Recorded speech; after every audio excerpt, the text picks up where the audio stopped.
Good morning. இந்த வீடியோவில் வந்து நம்ம என்ன பார்க்க போகிறோம் அப்படின்னா, ரிசர்வ் பேங்க் ஆஃப் இந்தியாவினுடைய ஜனவரி கம்ப்ளீட் ஃபுல் நியூஸ் தான். ரிசர்வ் பேங்க் ஆஃப் இந்தியான்னு பேர் வந்த எல்லா நியூஸுமே வந்து இந்த ஜனவரி மந்தில் இருக்கிற எல்லா நியூஸுமே வந்து இந்த வீடியோவில் வந்து கம்ப்ளீட்டாக நம்ம பார்க்க போகிறோம். ஸோ இந்த வீடியோவில் வந்து நான் ஸ்லோவாக பொறுமையாக நிறைய ஃபினான்ஷியல் டேர்ம்ஸ் இருக்குது, அதை நான் எக்ஸ்பிளைன் பண்ண போகிறேன். ஸோ நான் ஆல்ரெடி வந்து நிறைய வீடியோக்குள்ளே சொல்லிடுறது என்ன அப்படின்னா, இதில் வீடியோ வந்து போர் அடிக்கிற மாதிரி இருந்துச்சு அப்படின்னா ஸ்பீடாக வச்சு பாருங்கள் அப்படின்னு. ஸோ இந்த வீடியோவில் வந்து நான் ஃபஸ்ட்டு டைம் நீங்கள் கேட்கும்போது நார்மலாக கேளுங்க. செகண்ட் டைமுக்கு நீங்கள் ரிவிஷனுக்கு பார்க்கும்போது வேணால் வந்து நீங்கள் ஒரு டூலையோ இல்லை 1.5லையோ வச்சு கேட்குறது வந்து உங்களுக்கு கண்டிப்பாக வந்து ஒரு ஹெல்ப்பிங்காக இருக்கும். ஓகேங்களா? ஸோ ஃபஸ்ட்டு நியூஸ் பாருங்கள். பேங்க்கோட கிராஸ் என்பிஏ 13 வருஷத்துக்கு வந்து லோவாக இருக்குது. எவ்வளோ இருக்குது அப்படின்னா 2.5% வந்திருக்கு செப்டம்பர் மந்தோட டேட்டா படி. ஓகேங்களா? Up to September month. Okay, இதில் அதிகபட்சமான கிராஸ் என்பிஏ வந்து 6.2 அக்ரிகல்ச்சரில் இருக்குது. ஸோ ஃபஸ்ட்டு கிராஸ் என்பிஏ அப்படிங்கிறது என்னென்னா, என்பிஏ அப்படிங்கிறது பேங்க் லோன் கொடுத்து அது திரும்பி பேங்க்குக்கு பிரின்சிபல் இன்ட்ரெஸ்ட் ரெண்டுலேயும் எதுலேயுமே ஒரு நடவடிக்கையும் இல்லை 90 நாட்களுக்கு அப்படிங்கும்போது அதை தான் வந்து என்பிஏன்னு சொல்லுவோம். ஓகேங்களா? அது வந்து ஒட்டுமொத்தமாக இருக்கிற இது வந்து கிராஸ் என்பிஏ. ஸோ இந்த நெட் என்பிஏ அப்படிங்கிறது என்னென்னா, இந்த கிராஸ் என்பிஏல ஒரு சில லோன்ஸுக்கு வந்து ப்ரொவிஷன்ஸ் பண்ணுவாங்க, அதை வந்து ரெக்கவர் பண்ணுறதுக்கான நடவடிக்கைகள் எடுப்பாங்க. ஸோ அதை வந்து கிராஸ் என்பிஏல கழிச்சிட்டோம் அப்படின்னா அதை வந்து நெட் என்பிஏ அப்படின்னு சொல்லலாம். ஸோ நெட் என்பிஏ வந்து பார்த்துட்டிங்க அப்படின்னா 0.57 வந்திருக்கு. ஸோ இது வந்து ரொம்பவுமே வந்து கம்மி பண்ணியிருக்காங்க. கிட்டத்தட்ட 13 வருஷத்துக்கு முன்னாடி இருந்தது லெவலுக்கு வந்து கொண்டு வந்திருக்கிறதா சொல்லியிருக்காங்க. ஓகேங்களா? ஸோ அக்ரிகல்ச்சர் வந்து 6.2 சொல்லியிருக்காங்க. ஸோ அக்ரிகல்ச்சர் வந்து பார்த்துட்டிங்க அப்படின்னா என்ன சொல்கிறது, ஒரு ப்ராப்பரான ஒரு ரிசோர்ஸஸ், அதாவது மழை பெஞ்சாதான் வந்து அவங்க வந்து ப்ராப்பரான ஒர்க் அப்படிங்கிறது நடக்கும். ஓகேங்களா? ஸோ அந்த சீசனை பொறுத்து தான், 2 சீசன் இருக்குல்ல சைக்கிள், அதை பொறுத்து தான் வந்து அதனுடைய க்ரோத் இருக்கும். அதனால தான் வந்து அவங்களால வந்து வாங்கின கடனை வந்து ரீபே பண்ண முடியதில்லை. ஒரு அன்ஆர்கனைஸ்டு செக்டார்னு சொல்லலாம் வச்சுங்களேன் அதை. ஓகேங்களா? ஆர்கனைஸ்டு செக்டார் அப்படின்னா மாதம் நம்மளுக்கு இவ்வளோ சம்பளம் வரும்னு தெரியும், அதுக்கு தகுந்த மாதிரி நம்ம லோன் வந்து ரீபே பண்ணலாம். ஆனால் அக்ரிகல்ச்சர் பொறுத்தளவுக்கு அப்படியெல்லாம் இல்லை. ஸோ அது வந்து நம்ம கையில் இல்லை, இயற்கையோட கையில் தான் இருக்குது. ஓகே, ரீட்டைல் அப்படிங்கிறது வந்து நம்ம வாங்கக்கூடிய loan, car loan, bike loan, home loan, so இதெல்லாம் வந்து ரீட்டைலில் வரும். ஸோ அது வந்து 1.2% இருக்குது அப்படிங்கிறது சொல்லியிருக்காங்க. ஸோ போன ஃபினான்ஷியல் இயர் படி பார்த்துட்டிங்க அப்படின்னா டோட்டல் கிராஸ் என்பிஏ வந்து 4.8 லட்சம் கோடி அப்படிங்கிற மாதிரி டேட்டா வந்து சொல்லியிருக்காங்க. ஓகேங்களா? ஓகே, ஸோ இதில் வந்து பேங்க்கோட ஃபினான்ஷியல் ஃப்ராட்ஸ் இருக்கு இல்லையா, ஸோ அது வந்து 18,461 கோடியிலிருந்து 21,367 கோடி, கிட்டத்தட்ட வந்து 27% வந்து அதிகமாக இருக்குது அப்படிங்கிற மாதிரி டீட்டெயில் சொல்லியிருக்காங்க. ஸோ இந்த ஒவ்வொரு டேட்டாவும் நம்பர்ஸுமே வந்து எக்ஸாமில் கேட்பாங்க கண்டிப்பாக. ஸோ அதை வந்து ஞாபகம் வச்சுக்கோங்க. ஓகே, நான் நியூஸாக சொல்லிடுறேன், நீங்கள் ஞாபகம் வச்சுக்க வேண்டியது உங்களோட ஒர்க்கு. அதே மாதிரி வந்து யூனிஃபைட் லெண்டிங் இன்டர்ஃபேஸ், ஸோ அதில் வந்து 27,000 கோடி அப்படிங்கிறது வந்து ரிலீஸ் பண்ணியிருக்காங்க. ஸோ யூனிஃபைட் லெண்டிங் இன்டர்ஃபேஸ் அப்படிங்கிறது என்ன அப்படின்னா, ஸோ லெண்டர்ஸுக்கு தேவையான பாரோவர்ஸோட எல்லா டீட்டெயிலுமே வந்து ஒரு போர்ட்டல் இருக்கும். ஸோ அதில் இருந்து பாரோவர்ஸுக்கு வந்து டீட்டெயில் வந்து எடுத்துக்குவாங்க. கேஒய்சி ப்ளஸ் வந்து அவங்களோட கிரெடிட் ஹிஸ்ட்ரி, இதெல்லாம் வந்து அவங்கக்கிட்ட கேட்டு ஒவ்வொன்றா வாங்குறது வந்து கஷ்டமாக இருக்கும். ஸோ அதனால் யூனிஃபைட் லெண்டிங் இன்டர்ஃபேஸ் போர்ட்டலில் வந்து எடுத்துக்குவாங்க. ஸோ அதில் மூலமாக வந்து ஈஸியாக வந்து அந்த லோன் கொடுக்குறது அப்படிங்கிறது ஈஸியாக இருக்கும். ஸோ அதில் வந்து 27,000 கோடி அப்படிங்கிறது வந்து கொடுத்துருக்காங்க. ஓகேங்களா? ஸோ இது ஒரு நல்ல இனிஷியேட்டிவ். யூனிஃபைட் லெண்டிங் இன்டர்ஃபேஸ் அப்படிங்கிறது ஒரு நல்ல இனிஷியேட்டிவ். ஓகே, ஸோ அடுத்த நியூஸ் வந்து பார்த்திங்க அப்படின்னா, ஒரு 3 அக்கௌண்ட்டை வந்து ஜனவரி மாதம், எவ்ரி ஜனவரி மந்த் வந்து ஸ்டார்டிங்கில் வந்து இந்த 3 அக்கௌண்ட்டோட டீட்டெயில்ஸை வந்து க்ளோஸ் பண்ண ஆர்பிஐ வந்து வலியுறுத்தும் எல்லா பேங்க்லையும். ஸோ அந்த 3 அக்கௌண்ட் என்னென்னு பார்த்துட்டிங்க அப்படின்னா, டார்மெண்ட் அக்கௌண்ட் ஆர் இன்ஆப்ரேட்டிவ் அக்கௌண்ட்டுன்னு சொல்லலாம். ஸோ இது என்ன அப்படின்னா, ஒரு அக்கௌண்ட், இப்போ நான் வந்து ஒரு பேங்க்கில் எக்ஸுங்கிற ஒரு பேங்க்கில் வந்து அக்கௌண்ட் வச்சுருந்துருக்கிறேன், என்னோடய அக்கௌண்ட்டில் பணமும் இருக்குது. அந்த பணம் இருந்தும் நான் வந்து 2 வருஷம் எந்த ஒரு ஆக்டிவிட்டியுமே பண்ணலை, டிரான்சாக்ஷனும் பண்ணலை, டெபாசிட்டும் பண்ணலை, எந்த ஆக்ஷனுமே ஒரு ஆப்ரேஷன் எதுவுமே பண்ணலை. அப்படிங்கும்போது 2 வருஷத்துக்கு அப்புறம் வந்து அது இன்ஆப்ரேட்டிவாக இல்லை டார்மெண்ட் அக்கௌண்ட்டாக வந்து அதை கன்சிடர் பண்ணுவாங்க. அதுக்கப்புறம் அதை வந்து க்ளோஸ் பண்ணுவாங்க. ஓகேங்களா? ஸோ அதுதான் வந்து டார்மெண்ட் அக்கௌண்ட். ஓகேங்களா? சப்போஸ் நான் வந்து என்னோடய அக்கௌண்ட்டை வந்து 2 வருஷத்துக்கு அப்புறம் அவங்க பிளாக் பண்ணதுக்கப்புறமும் நான் போய் அவங்ககிட்ட எனக்கு ரிவைவ் பண்ணணும், அது வந்து நான் திரும்ப வந்து ஆப்ரேட்டிவ் கொண்டு வரணும் அப்படின்னா நான் வந்து கேஒய்சியை வந்து அவங்ககிட்ட அப்டேட் பண்ணணும். ஓகேங்களா? என்னோட ப்ராப்பர் டீட்டெயில்ஸ் எல்லாமே கொடுத்துட்டு மறுபடியும் எனக்கு ஆப்ரேட் பண்ணுங்க அப்படின்னு சொன்னால் அவங்க ஆப்ரேட் பண்ணி விடுறாங்க. ஓகே, அடுத்தது வந்து பார்த்திங்கன்னா இன்ஆக்டிவ் அக்கௌண்ட். ஸோ இது வந்து பார்த்திங்கன்னா கிட்டத்தட்ட ஒரு வருஷம் எந்த ஒரு ஆக்டிவிட்டியுமே இல்லாமல் இருக்கும்போது பேங்க் வந்து அதை வந்து இன்ஆக்டிவ் அக்கௌண்ட்டாக கன்சிடர் பண்ணுவாங்க. ஸோ அப்படி இருக்கும்போது இந்த இன்ஆக்டிவ் அக்கௌண்ட்டை நம்ம வந்து ஆக்டிவேட் பண்ணுறதுக்கு 1 இயருக்கு அப்புறம் இன்ஆக்டிவ் ஆயிரும். ஆக்டிவேட் பண்ணுறதுக்கு என்ன பண்ணலாம் அப்படின்னா, எய்தர் நம்ம ஒரு டெபாசிட் ஆர் இல்லை அப்படின்னா வித்ட்ராவல் அந்த மாதிரி ஏதாவது ஒரு சின்ன ஒரு ப்ராசஸ் செஞ்சோம் அப்படின்னா, ஓகேங்களா, ஏதாவது ஒரு டிரான்சாக்ஷனோ ஏதாவது பண்ணோம் அப்படின்னா அது ஆட்டோமேட்டிக்காக ஆக்டிவாக மாறிடும். ஸோ அதுதான் வந்து இன்ஆக்டிவ் அக்கௌண்ட். ஜீரோ பேலன்ஸ் அப்படிங்கிறது வந்து பார்த்துட்டிங்க அப்படின்னா ஒரு சில அக்கௌண்ட்ஸு ஜீரோ பேலன்ஸ் இருக்கும், ஓகேங்களா. ஸ்டூடெண்ட்ஸ் அக்கௌண்ட்ஸ் இருக்கும், சில இதுக்கெல்லாம் வந்து சலுகைகள் கொடுப்பாங்க, ஜீரோ பேலன்ஸில் நீங்கள் ஓப்பன் பண்ணிக்கலாம் அப்படின்னு. Except basic saving bank deposit account. So இது வந்து பார்த்துட்டிங்க அப்படின்னா நோ ஃப்ரில் அக்கௌண்ட்டுன்னு சொல்லுவாங்க. ஸோ கவர்மெண்ட் வந்து ஜன்தன் யோஜனாவில் வந்து ஓப்பன் பண்ணக்கூடிய அக்கௌண்ட். அதை தவிர்த்துட்டு மற்ற ஜீரோ பேலன்ஸ் அக்கௌண்ட்டெல்லாம் வந்து இன்ஆக்டிவாக இருக்குது குறிப்பிட்ட டைமில் அப்படிங்கும்போது அதையும் வந்து க்ளோஸ் பண்ணிடுவாங்க, ஓகேங்களா. ஓகே, ஸோ இப்போ இந்த 3 இதுவுமே வந்து பார்த்துட்டிங்க அப்படின்னா ஒரு ஆப்ரேஷன் எதுவுமே இல்லாத டைமில் வந்து க்ளோஸ் பண்ணக்கூடியது, ஓகேங்களா. சப்போஸ் இந்த அக்கௌண்ட்டில் இருக்கக்கூடிய பணங்கள் வந்து, அதாவது இந்த அக்கௌண்ட் வந்து கிட்டத்தட்ட ஒரு 10 வருஷத்துக்கு மேலே வந்து ஒர்க் ஆகாமல் இருக்குதுன்னு வச்சுக்கோங்களேன். ஆனால் ஒரு அமௌண்ட் அப்படிங்கிறது பர்டிகுலராக ஒரு அமௌண்ட் ஒரு 25,000 நான் வச்சுருக்கேன், கிட்டத்தட்ட ஒரு 10 வருஷம் வந்து நான் ஒர்க் பண்ணவே இல்லை, அது எந்த ஒரு ப்ராசஸுமே பண்ணலை.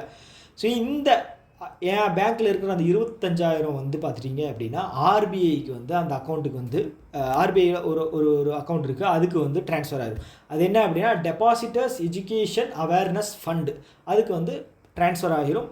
அது மூலமாக வந்து ஆர்பிஐ வந்து டெபாசிட்டரோட ஏதாவது அவேர்னஸ் ப்ரோக்ராம் கண்டக்ட் பண்ணாங்க அப்படின்னா அந்த அமௌண்ட்டை அதுக்கு யூஸ் பண்ணிக்குவாங்க, ஓகேங்களா.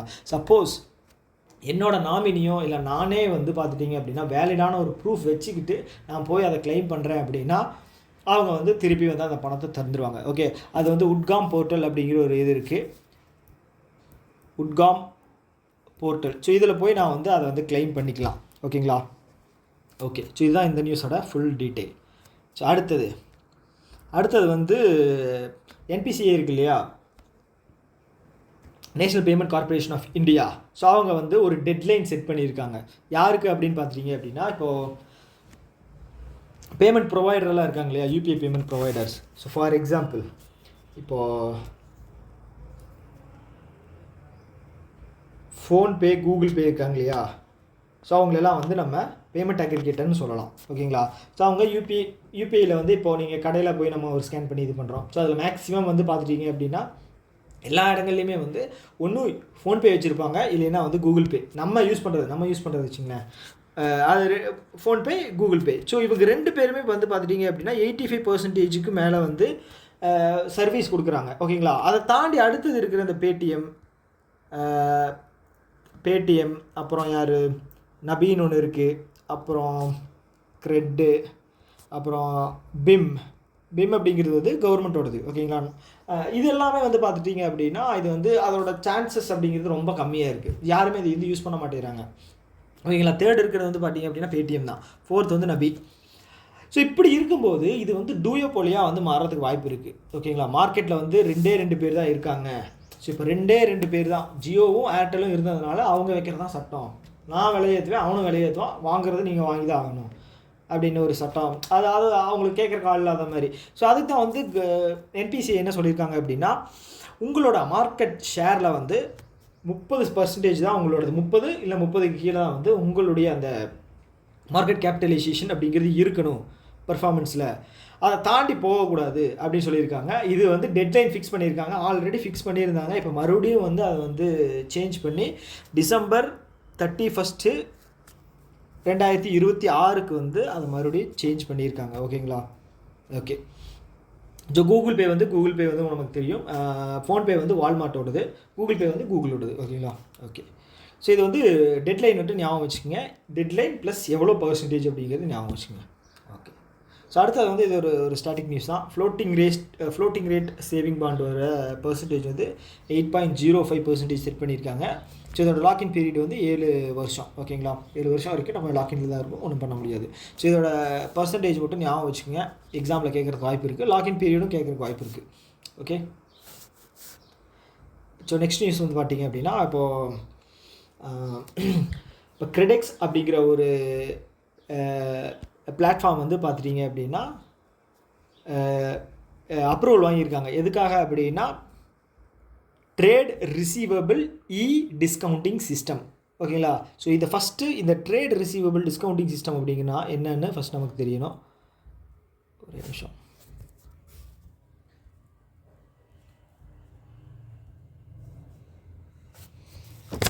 ஓகே, ஸோ இது வந்து பார்த்துட்டிங்க அப்படின்னா ஒரு பிளாட்ஃபார்ம்னு வச்சுக்கிங்களேன், டிஆர்இடிஎஸ். ஸோ இது ஒரு பிளாட்ஃபார்ம். ஸோ இப்போது ஒரு ஹோல்சேல் டீலர் இருக்கார். ஓகேங்களா? இப்போ எக்ஸ் அப்படிங்கிற ஒரு ஹோல்சேல் டீலர் இருக்கார். இப்போ ஒய் அப்படிங்கிறவர் ஸோ இந்த ஹோல்சேல் டீலர்கிட்ட அவருக்கு தேவையான பொருட்களை வந்து வாங்குறாரு. ஓகேங்களா? ஸோ இவர் வந்து பொருட்களை வாங்குறாரு. அதுக்கு அமௌண்ட் வந்து இந்த ஹோல்சேல் டீலருக்கு ஒய் என்ன சொல்கிறாரு அப்படின்னா, நான் ஒரு 30 to 45 டேஸில் வந்து நான் அந்த அமௌண்ட்டை தந்துடுறேன். ஓகேங்களா? அது வரைக்கும் கொஞ்சம் பொறுத்துக்குங்க அப்படிங்குவார். ஆனால் இந்த எக்ஸ் அப்படிங்கிறவர் வந்து இன்வாய்ஸ் அப்படிங்கிற ஒன்று வந்து ஜென்ரேட் பண்ணுவார் இந்த அமௌண்ட்டுக்கு. ஓகேங்களா? ஸோ இந்த இன்வாய்ஸ் வந்து இந்த பிளாட்ஃபார்மில் வந்து ப்ளேஸ் பண்ணிடுவாங்க. ஸோ இந்த இன்வாய்ஸை வச்சுக்கிட்டு ஃபினான்ஷியல் இன்ஸ்டிடியூஷன்ஸ் வந்து இவருக்கு வந்து இந்த எக்ஸுக்கு வந்து பணம் வந்து அவங்க வந்து கொடுக்கலாம். ஆனால் ஃபுல் அமௌண்ட்டு தர மாட்டாங்க. ஒரு 95% அது பெட்டிங் மாதிரி. ஓகேங்களா? ஸோ நான் இவ்வளோ தர்றேன், நான் 95% தரேன், நான் 96% தரேன். ஓகே, நீங்களே 96 தர்றீங்க, நீங்களே எங்களுக்கு தாங்க அப்படின்னு சொல்லி ஒரு பிளாட்ஃபார்ம், அதாவது ஒரு ஃபினான்ஷியல் இன்ஸ்டிடியூஷன் கிட்ட இருந்து அந்த எக்ஸ் அப்படிங்கிறவங்க வாங்கிக்குவாங்க. ஸோ அதுக்கப்புறம் இவங்க வந்து பார்த்துட்டீங்க அப்படின்னா இவர்கிட்ட இருந்து அந்த அமௌண்ட்டை ஒய்கிட்ட இருந்து அந்த அமௌண்ட்டை வந்து திரும்ப எடுத்துக்குவார். ஓகேங்களா? ஸோ இதுதான் வந்து TREDS, trade receivable electronic discounting system. ஓகேங்களா? புரிஞ்சிருக்குன்னு நினைக்கிறேன். ஓகே இது பொருளை வாங்கிக்குவோம், பணம் கொடுக்கறதுக்கு பதிலாக வந்து கம்பெனி வந்து இன்வாய்ஸ் ஜென்ரேட் பண்ணி அந்த இன்வாய்ஸ் மூலமாக பிளாட்ஃபார்மில் வந்து அப்லோட் பண்ணி வேறு ஒரு இன்ஸ்டிடியூஷன் கிட்ட அந்த அமௌண்ட்டை வந்து வாங்கிக்குவாங்க. அதுக்கப்புறம் 45 நாளைக்கு அப்புறம் அந்த இன்ஸ்டிடியூஷன் வந்து நம்மக்கிட்ட வந்து அந்த அமௌண்ட் வந்து வாங்கிக்குவாங்க. ஸோ இதுதான் வந்து மெத்தட். ஸோ இதில் வந்து 5வது பிளாட்ஃபார்மாக வந்து கிரெடெக்ஸுக்கு வந்து அப்ரூவல் தந்திருக்காங்க. ஓகேங்களா? ஸோ அப்போது ஃபஸ்ட்டு 4 ஆட் 1 அப்படிங்கிறது ஆப்ஷன் கொடுத்து கேட்குறதுக்கு வாய்ப்பு இருக்குது எக்ஸாமில். ஸோ அதனால் ஃபஸ்ட்டு 4 என்ன அப்படிங்கிறத நீங்கள் தெரிஞ்சுக்கணும். RXIL அப்படிங்கிற ஒரு நிறுவனம் ஃபஸ்ட்டு. செகண்ட் வந்து பார்த்துட்டிங்கன்னா M1 எக்ஸ்சேஞ்ச். M1 எக்ஸ்சேஞ்ச் வந்து நம்ம ஐஎஃப்எஸ்சியில் வச்சு ஒரு நியூஸ் கூட போன வருஷம் வந்து பார்த்துருப்போம். ஓகே, அடுத்தது வந்து இன்வாய்ஸ் ஸ்மார்ட். இன்வாய்ஸ் ஜென்ரேட் பண்ணுற இது இல்லையா, சம்மந்தப்பட்டது இல்லையா, அதனால் இன்வாய்ஸ் ஸ்மார்ட்னு வச்சுருக்காங்க. C2FO அப்படிங்கிற ஒரு பிளாட்ஃபார்ம். ஓகே, லாஸ்ட்டாக வந்து கிரெடெக்ஸ் 5th ஆர்கனைசேஷன், அதாவது கம்பெனியாக தான் அதுக்கு வந்து கிடைச்சிருக்கு. ஓகே, இதுதான் நியூஸு. ஸோ இதனுடைய இப்போ ஒரு பிளாட்ஃபார்ம் வந்து எனக்கு வந்து இது வாங்கணும், டிஸ்கவுண்டிங் சிஸ்டத்தில் அந்த இதில் வந்து நான் ட்ரேட் ரிசீவபிள் எலக்ட்ரானிக் டிஸ்கவுண்டிங் சிஸ்டத்தோட பிளாட்ஃபார்மாக மாறணும் அப்படின்னா எனக்கு வந்து 25 கோடி வந்து பெய்டப் கேபிட்டலாக இருக்கணும். என்னோடய டேர்ன் ஓவர் வந்து 250 கோடியாக இருந்துச்சு அப்படின்னா எனக்கு வந்து அவங்க அப்ரூவல் தந்துடுவாங்க. ஓகே, ஸோ இந்த மெத்தட் வந்து பார்த்துட்டிங்க அப்படின்னா 2018 வந்து கொண்டு வந்திருக்காங்க. ஓகேங்களா? ஸோ எல்லாமே வந்து ஃபினான்ஷியல் எலாஸ்டிசிட்டிக்காக தான் கொண்டு வராங்க, பிஸ்னஸை வந்து ரன் பண்ணணும் அப்படிங்கிறக்காக. ஓகே, ஸோ நெக்ஸ்ட் நியூஸ் என்ன அப்படின்னா ஸ்வானாரி டெக் ஸ்பிரிண்ட் அப்படிங்கிற ஒரு இனிஷியேட்டிவ் வந்து ஆர்பிஐனுடைய இன்னோவேஷன் ஹப்பும் ஐஐஎம் அகமதாபாத் குஜராத்தில் இருக்குது, அவங்களும் சேர்ந்து கண்டக்ட் பண்ணியிருக்காங்க. இது எதற்காக அப்படின்னா பெண்கள் வந்து ஸ்டார்ட் அப் தொடங்குறதுக்கான ஒரு மென்டர்ஷிப்பும் ப்ளஸ் அவங்களுக்கான ட்ரெயினிங் ப்ளஸ் அவங்களோட பிரச்சனைகள் குறைகள் தீர்க்கறதுக்கான விஷயங்கள் எல்லாமே வந்து இவங்க கைட் பண்ணுவாங்க. ஓகேங்களா? ஸோ அதுதான் வந்து இந்த ஸ்வனாரி டெக் ஸ்பிரிண்ட். ஓகேவா? ஸோ இது யார் கண்டக்ட் பண்ணியிருக்காங்க, சேர்ந்து நடத்துகிறாங்க அப்படின்னா ஆர்பிஐ இன்னோவேஷன் ஹப்பும் ஐஐஎம் அகமதாபாத். ஸோ இது ஒரு மேனேஜ்மெண்ட் இன்ஸ்டிடியூஷன் ஐஐஎம் அப்படிங்கிறது. ஸோ அதனால் பிஸ்னஸ் வருது இல்லையா, அதனால் ஐஐஎம். ஓகேங்களா? Okay, so okay, RBI innovation hub வந்து 2022 ஸ்டார்ட் பண்ணுது. இது வந்து ஆர்பிஐனுடைய கடைசி சப்சிடரி. ஓகேங்களா? 5வது சப்சிடரியாக ஸ்டார்ட் பண்ணப்பட்டது தான் RBI innovation hub. Okay, next news. So இந்த இன்சால்வென்சி பேங்க்ரப்ட் இன்ஸ்டிடியூஷன் இருக்கு இல்லையா, ஸோ அவங்க வந்து 2015 ரன் ஆகிட்டு இருக்காங்க. ஸோ அவங்க வந்து என்ன சொல்லியிருக்காங்க அப்படின்னா இப்போ இந்த EBK ரே அப்படிங்கிற ஒரு இதை வந்து லான்ச் பண்ணியிருக்காங்க. எதுக்காக அப்படின்னா பேங்க் வந்து அவங்களோட அசட்ஸும் என்பிஏவும் வந்து இந்த பிளாட்ஃபார்மில் லிங்க் பண்ணிக்கலாம். ஓகே, லிங்க் பண்ணிட்டாங்க அப்படின்னா அது மூலமாக வந்து அசட் ரீகன்ஸ்ட்ரக்ஷன் கம்பெனி எல்லாம் வந்து அந்த என்பிஏவும் பிளாட்ஃபார்மையும் சேல் பண்ணி மேக்ஸிமம் அமௌண்ட்டை வந்து ரீகெயின் பண்ணி பேங்க்குக்கு தந்துடுவாங்க. ஸோ இதில் வந்து பப்ளிக் செக்டார் பேங்க்குக்காக வந்து சொல்லியிருக்காங்க. மொத்தம் 12 பப்ளிக் செக்டார் பேங்க்ஸுக்கு வந்து இதில் வந்து அவங்களுடைய இதை வந்து ரெஜிஸ்டர் பண்ணணும். ஸோ கிட்டத்தட்ட வந்து இதுக்கு முன்னாடி இன்னொரு நியூஸ் வந்து பார்த்துருப்போம், இந்த பேங்க் நெட் அப்படிங்கிறது. ஓகேங்களா, இது என்ன அப்படின்னா பேங்க் அசர்ட்டை வந்து இதில் வந்து ஆக்ஷன் பண்ணுவாங்க. ஸோ நெட்ஒர்க்காக வந்து அது ஒரு செயல்படும். பேங்க்கோட அசர்ட்டு ஆக்ஷன் நெட்ஒர்க், அதுதான் இதோட மீனிங்கு. ஸோ பேங்க்ஸ் எல்லாமே வந்து அவங்களோட என்பிஏ வந்து லிஸ்ட் பண்ணிடுவாங்க. ஸோ அதுபடி இது அசட் ரீகன்ஸ்ட்ரக்ஷன் கம்பெனி எல்லாம் வந்து ஒர்க் பண்ணி அவங்களுக்காக ப்ராஃபிட்டாக கெயின் பண்ணி தருவாங்க. ஓகேங்களா, இதுதான் வந்து முக்கியமான விஷயம். ஓகே, இந்த இன்சால்வன்சி பேங்க்ரப்சி போர்டோட சேர்மன் வந்து யாருன்னு பார்த்தீங்க அப்படின்னா ரவி மிட்டல். ஓகேங்களா, ஸோ இது எதுக்கு கீழே வரும்னு பார்த்தீங்கன்னா கார்ப்பரேட் அஃபேர்ஸு. கார்ப்பரேட் அஃபேர்ஸோட மினிஸ்ட்ரி எது கீழே இருக்குது அப்படின்னா ஹோம் மினிஸ்ட்ரி, அமித்ஷாக்கு கீழே இருக்குது. Okay, okay, next news. So அடுத்தது வந்து ஆர்பிஐ வந்து இப்போது கன்சியூமர் டிமாண்டை வந்து இன்க்ரீஸ் பண்ணணும் அப்படிங்கிறதுக்காக மணியை வந்து மார்க்கெட்டில் இன்ஜெக்ட் பண்ணணும் அப்படின்னு ஒரு 3 ப்ராசஸ் வந்து பண்ணாங்க. ஸோ அதில் வந்து ஃபஸ்ட்டு ப்ராசஸ் வந்து வேரியபிள் ரெப்போ ரேட் ஆப்ஷன். ஓகேங்களா, வேரியபிள் ரெப்போ ரேட் ஆப்ஷனில் வந்து குறிப்பிட்ட அமௌண்ட்டை வந்து பேங்க்குக்கு வந்து பெட் பண்ணி பர்சன்டேஜில் ரெப்போ ரேட்டுக்கு கொஞ்சம் அதிகமாக வந்து பெட் பண்ணி எங்களுக்கு கடனாக கொடுங்க அப்படின்னு சொல்லி வாங்கிக்குவாங்க. அதுதான் வந்து variable repo rate option. So இதில் வந்து 50,000 கோடியை வந்து மார்க்கெட்டில் இன்ஜெக்ட் பண்ணாங்க. அடுத்தது வந்து ஓப்பன் மார்க்கெட் ஆப்ரேஷன் அப்படிங்கிறது வந்து கவர்மெண்ட் செக்யூரிட்டிஸை மக்கள்கிட்ட விற்று அதை வந்து பணமாக வந்து கன்வெர்ட் பண்ணுறது. அதுக்கு வந்து ஒரு 60,000 கோடியை வந்து இது பண்ணியிருக்காங்க.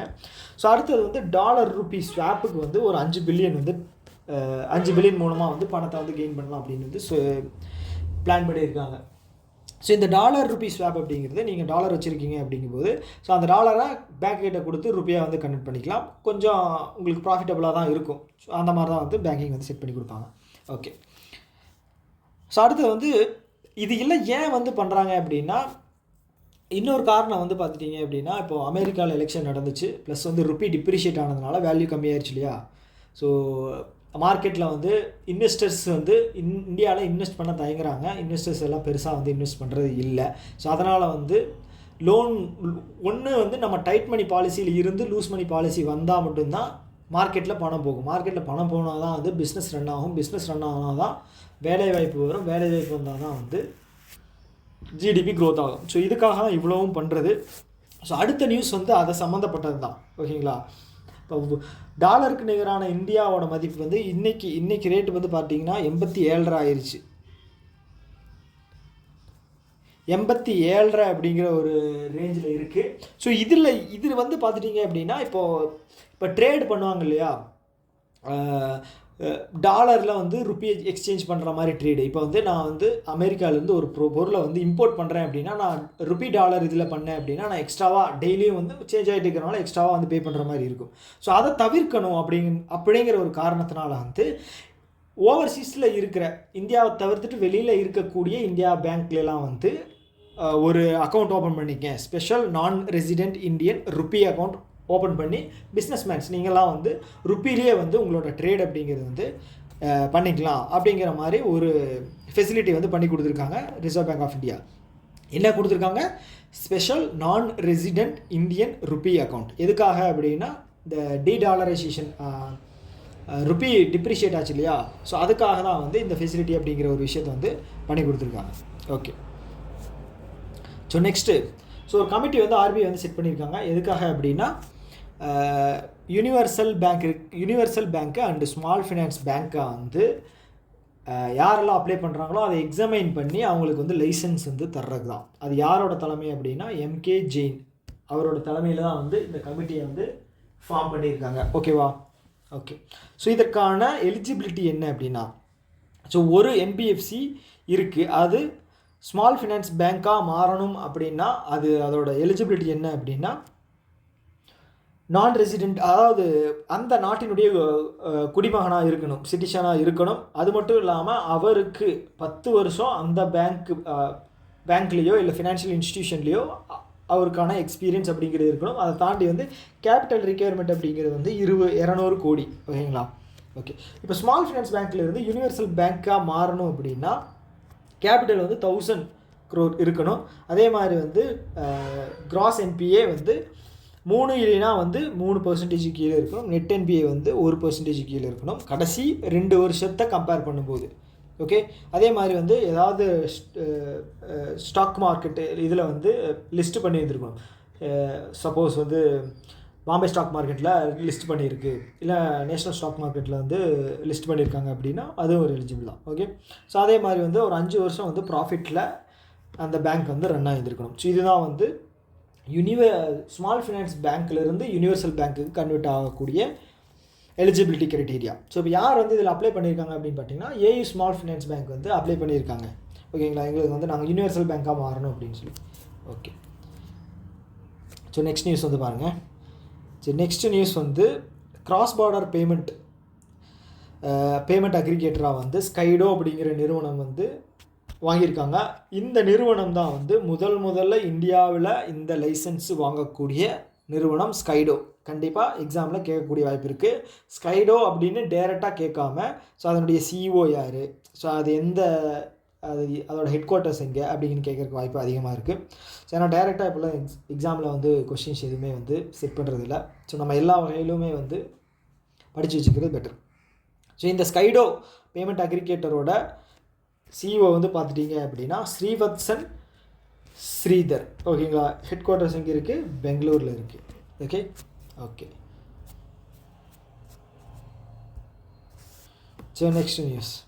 ஸோ ஆர்பிஐ வந்து என்ன பண்ணியிருக்காங்க அப்படின்னா ஒரு அம்பர்லா ஆர்கனைசேஷன் வந்து கன்ஸ்ட்ரக்ட் பண்ணுறதுக்கு அப்ரூவல் தந்திருக்காங்க. ஸோ அது யாருன்னு பார்த்துட்டிங்க அப்படின்னா national urban cooperative finance and development corporation. So இது எதற்காக இந்த ஆர்கனைசேஷன் அம்பர்லா பாடி க்ரியேட் பண்ணுறாங்க அப்படின்னா அர்பன் கோஆப்ரேட்டிவ் பேங்க்ஸோட பெர்ஃபார்மன்ஸை இன்க்ரீஸ் பண்ணுறதுக்காக, பிஸ்னஸை இன்க்ரீஸ் பண்ணுறதுக்காக தான் வந்து இதை ஸ்டார்ட் பண்ணுறாங்க, அப்ரூவல் தர்றாங்க. ஸோ இந்த NUCFDCயினுடைய சிஇஓ வந்து பார்த்துட்டிங்க அப்படின்னா பிரபாத் சதுர்வேதி. ஓகே, நான் வச்சுங்க. ஓகே, ஸோ இதுக்கப்புறம் இதை தாண்டி இந்த நியூஸில் கேட்குறதுக்கான பாசிபிலிட்டிஸ் எதுவும் இல்லை. ஓகே, ஸோ நம்ம கடைசி நியூஸான ஆர்பிஐ இந்த மந்தில் போட்ட பெனால்ட்டிஸ் வந்து பார்க்க போகிறோம். ஃபைன் எல்லாமே வந்து எந்தெந்த பேங்க் மேலே போட்டிருக்காங்க அப்படின்னு பார்க்கலாம். ஸோ ஜம்மு காஷ்மீர் மேலே வந்து கிட்டத்தட்ட ஒரு 3.31 கோடி அப்படிங்கிற ஒரு ஃபைன் அப்படிங்கிறது போட்டிருக்காங்க. எதுக்காக அப்படின்னா பேசிக் சேவிங் பேங்க் டெபாசிட் அக்கௌண்ட்டை வந்து ப்ராப்பராக மெயின்டைன் பண்ணலை, கேஒய்சி நாம்ஸில் வந்து குளறுபடிகள் இருக்குது. ஸோ அதுக்கப்புறம் லோன் அண்ட் அட்வான்சஸ் அப்படின்னா வந்து கிரெடிட், பேங்க்லேருந்து லோன்ஸ் கொடுக்குறாங்க இல்லையா, ஸோ அதில் வந்து ப்ராப்பரான ரூல்ஸ் வந்து ஃபாலோ பண்ணல அப்படின்னு தான் வந்து 3.31 கோடி அப்படிங்கிறது போட்டிருக்காங்க. கிட்டத்தட்ட இது வந்து ரொம்ப அதிகமான ஃபைன். ஓகேங்களா, அப்போது பெரிய தப்பு ஏதோ பண்ணியிருக்காங்க ஜம்மு காஷ்மீர் பேங்க்கு. ஜம்மு காஷ்மீர் பேங்க் அப்படிங்கிறது சின்ன பேங்க் தான், பிஸ்னஸ் வைஸ் வந்து பார்த்தீங்க அப்படின்னா ரொம்ப சின்ன பேங்க்கு. ஸோ அந்த பேங்க்கு வந்து 3.31 கோடி போட்டிருக்காங்க. அப்போ ஏதோ பெரிய தப்பு பண்ணியிருக்காங்க. ஓகே, அடுத்தது வந்து bank of India. So bank of இந்தியாவுக்கு வந்து 1 கோடி போட்டிருக்காங்க. எதுக்காக அப்படின்னா ரூல்ஸை ஃபாலோ பண்ணல, ஆக்ட் பிரகாரம் வந்து ரூல்ஸ் வந்து அவங்க ஃபாலோ பண்ணல அப்படின்னு சொல்லி தான். ஸோ அடுத்து வந்து கனரா பேங்க் வந்து ரொம்ப நாளாக நியூஸ்லேயே பார்க்க முடியல. ஸோ நியூஸில் இப்போ ஃபஸ்ட் டைம் பார்க்குறது வந்து இந்த மாதிரி தான் பார்க்க வேண்டியதாக இருக்குது. ஸோ ஆர்பிஐ போட்ட ஃபைன் எதனால் அப்படின்னா ப்ரையாரிட்டி செக்டார் லெண்டிங்ஸில் வந்து ப்ராப்பரான மேனேஜ் பண்ணலை, அது ஒன்று. செகண்ட் வந்து இந்த டெபாசிட் பண்ணுறாங்க இல்லையா, fixed deposits, savings account deposits, இதெல்லாமே வந்து அவங்க ப்ராப்பராக மெயின்டைன் பண்ணல அப்படிங்கிறதுக்காக. ப்ளஸ் வந்து சில மெஷர்ஸ் எல்லாமே வந்து ப்ராப்பராக மெயின்டைன் பண்ணல. ஸோ அதுக்காக வந்து கிட்டத்தட்ட 1.63 கோடி அப்படிங்கிறத கனரா பேங்க் மேலே ரிசர்வ் பேங்க் ஆஃப் இந்தியா போட்டிருக்காங்க. ஓகே, ஸோ இதுதான் இந்த மந்தினுடைய கம்ப்ளீட் ஆர்பிஐனுடைய எல்லா நியூஸுமே. ஸோ இதை தாண்டி வேறு ஏதாவது மிஸ் பண்ணியிருக்கேன் அப்படின்னு உங்களுக்கு தெரிஞ்சுது அப்படின்னா கீழே வந்து கமெண்ட் பாக்ஸில் சொல்லுங்கள். ஓகேவா, நானும் தெரிஞ்சுக்குவேன், பார்க்குற வியூவர்ஸும் வந்து இதை பற்றி தெரிஞ்சுக்குவாங்க. ஓகே, ஸோ இன்னொரு வீடியோவில் மீட் பண்ணலாம். Tata, bye by.